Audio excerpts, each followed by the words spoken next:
Yes, mates, how's it going? My name's Lee. Welcome back to the channel. Today we're going for the double game week 19 team selection. We're looking at a couple of players that we can transfer in for this game week and beyond that. If that's the kind of thing you're into, don't forget to subscribe, leave a like and leave a comment down below. Let's rock and roll.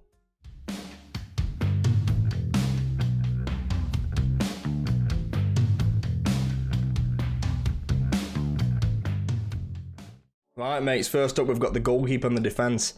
So we've got Kepa in the goal, so the whole kind of logic of starting with Edison and Kepa was to target these doubles coming up.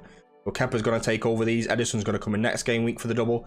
So Kepa's up against City and Fulham. I don't think these are great fixtures for keeping clean sheets, but he does make a lot of saves, so maybe I'm hoping for 3, 6, potentially bonus points in there as well. So I'm not expecting a lot from him, I just think he'll get more than what Edison will get in his one goal. I think Edison will get 2, Kepa might get 4, 5, 6, who knows. Trippier is very hard to drop for me at the minute, and he's not someone that I can see me dropping anytime soon. Even when Newcastle concede, there's always a possibility he might return in some way or another. Luke Shaw, been on fire, but he plays centre back, left back. I think he will move to left back now Martinez is back, and I'm really happy to have him in. He's a lot more attacking when he does play full back as well, so do that, bear that in mind. The only issue is if you don't have Luke Shaw, I won't bring him in now, because you've only got him for 1 game punt against Bournemouth, which isn't so bad, but then he's got Arsenal, Man City and Spurs coming up.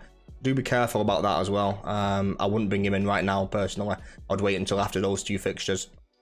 And then Matty Cash is someone I brought in on the World Cup wildcard. He doesn't look like he's going to even start. I watched a bit of the game today of Villa Spurs, and Ashley Young started.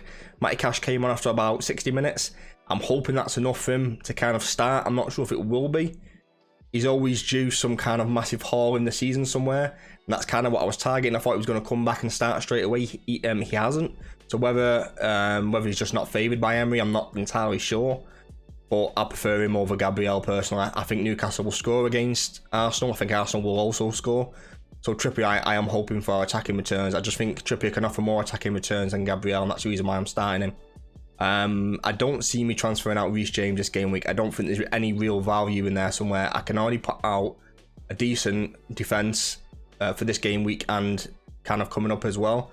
So I'm not in too much of a rush to kind of work around that as much as other people are. Some transfer targets are on the right hand side. I am mainly targeting double game week players. You could go for someone like Cucurella. I just don't think his upside is that high. He doesn't get that many attacking returns for the like in the Chelsea side, and I don't think they'll keep clean sheets in either of the games.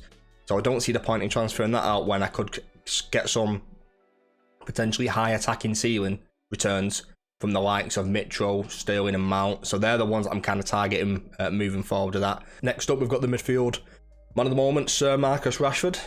Unbelievable goal. I think he got absolutely shafted not getting that second goal. He got absolutely robbed. Maybe we'll say like it's handball and it touched his hand. What's he supposed to do with his hand? I know it's another rant for like another day, but it's so frustrating, this handball rule, when you can hit the ball 20, 25, 30 yards out and it scrapes the defender's hand or hits them point blank on the hand and nothing happens. Like no penalty, no foul, no nothing or whatever. So it's so frustrating that attackers get penalised so heavily, and I do think they need to work that around or look at the ruling again, because it doesn't make any sense. If your hand's in an actual position and it's not impacting the ball too much, then does it matter if it touches your hand and then subsequently goes in the goal? I don't think it does, because like if defenders can get away with it, then why can't attackers? It's just like one rule for one, another for the other, and it's like the same when a foul outside the box isn't always a foul inside the box, and it's just dumb, mate. It's so dumb. Next up anyway, Martinelli. I don't always like having attackers against my defenders, so Martinelli against Trippier, but Martinelli looks so good, he's in great form, that you almost have to play him and kind of hope that he gets some kind of attacking returns from it. My future plan is to try and move Gabriel out to try and get Martinelli, Odegaard and Saka. I want all 3 really bad for that double in 23, and they've got Brentford and City, I want to say, but they've got good fixtures around that as well. So like I am trying to target Arsenal as an attacking threat, really. So they're the kind of players that I'm looking at. KDB up next. He's one of the main candidates to be transferred out this week. If I am going to get a midfielder in, it will be KDB going out. I've not been impressed with him in these past 2 games. He looked so good in the game against Liverpool that I was just kind of drawn to him straight away. It's looking like a bit of a mistake. Do I give him one last chance? But he's got the double next week, so then you can't get rid of him next week. he could get dropped any moment. I could see Foden coming in from any time soon. Is it worth me dropping him for 1 game week, going for someone like a Sterling or a Mount for and then try and target that double, and then it also gives me another captain option there as well. That he is one of the main ones that I'm considering transferring out, to be honest with you. I don't really, I think I'm fed up with him. I'm fed up with him, and he's probably one of the main ones to go out. KDB, Sterling scored today and he got a return last game as well, but Mason Mount's, I don't know, it's just hard to resist Mason Mount right now. It's probably going to be Mount, but Sterling is with an outside shot, and I'm going to give it some thought tonight and look at some data, kind of see where I'm going from there. Last on the list is Andreas. He's got the double, nice and easy. He is a potential captain as well, because Mitchell's on 4 yellows. If he gets booked against Leicester and he misses a Chelsea game, he's always involved, takes all the set pieces. If Mitchell's not on the pitch, Andreas takes the penalties as well, so he is a definite option. And he's a better option than Almiron for this week. I do think Almiron might have some success up against Arsenal's left back, whether that's Zinchenko or whoever else. I think he might get some success, but I want Andreas more on that side. That's kind of simple as, and I think he'll do well. If you are struggling for double game week players, I don't think Andreas is a bad shout for captain pick, to be honest with you. Who are you thinking of captaining? Let me know down below. Last but not least, we've got the forwards. So we've got Haaland, obviously up against Chelsea, Darwin up against Brentford away, and then I've currently got Martial, Bournemouth at home. I'm 99% locked into the Mitchell transfer. I don't see me not doing that, and even though he is on 4 yellow cards, I think his game against Leicester is good enough on its own to warrant bringing him in anyway, and he's not got great games working around that double. But the thing is with Mitrovic, he's almost like Pookie last season. If he's the one going to score for Fulham, it's going to be him 99% of the time, because he's so good.